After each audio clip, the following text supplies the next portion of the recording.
Well, I think the key topics that have been discussed are all of those issues to do with the emergence of growing gas exports from Australia, the LNG industry and its impact on gas supply and demand and pricing, very important topic. Secondly, electricity, demand for electricity. And I think thirdly, what's that mean for carbon and carbon reductions? We're really talking about the gas market and the whole supply-demand outlook for that, and how that's actually going to impact upon prices and how that will play out. The main issue that we were discussing is how do we bring on more supply to meet market demand? And one of the questions around that is how do we get the right environment, whether it be regulatory or government or community support, to make sure that we can bring on new sources of supply. There are some activist groups that have what I would call very different views than ours. They don't want fossil fuels at all. They see it straight to renewable. For us, it has to be based on the science. Like any other industry, we have to convince the community in which we work in that we can do things safely and sustainably and without impacting others. Well, it's clearly limited it. I mean, we just look at the policy backflip that the New South Wales government has come out with over the last couple of months, and that is clearly in response to community activism and clearly in response to the fact that we're in an election year. I think in a staggering development we can say that the US has reduced its greenhouse gas emissions because of the development of shale gas and the substitution of gas for coal. Now, ironically, that outcome, which ought to be celebrated as evidence that we can make big changes in the world's carbon emissions, is fundamentally opposed by green groups who don't like the technology that makes that gas available.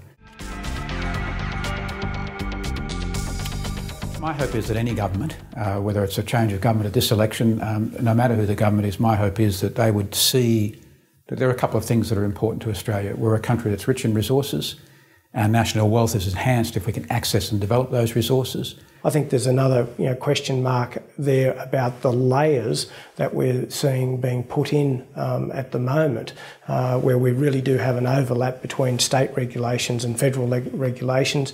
And I just think that's a real opportunity to get rid of a cost and get rid of red tape out of the industry without impacting in any way the level of regulation that's there. I'd make a request of any government that is formed after the election is that we look carefully at the policies that regulate this industry, make them strong and environmentally sound but science-based, to give us the stability and the ability to go on and develop the resources this country has. Well, I think we're headed that way. There's no doubt about that. I think it's almost inevitable, particularly when you see that restrictions being imposed on producing natural gas, that we're going to see those prices move up to those international netback prices, if not beyond that, depending on how tight the situation gets. I think the challenge for us as an economy and as a community is that Australia's interests are overwhelmingly served in us getting access to that value. And that value is returned to the Australian community through jobs and through royalties and taxes. But at the end of the day, it does mean some industries will see a higher price. You will still have regional differences or country differences, but we're a long way off having a single traded price as we do in oil.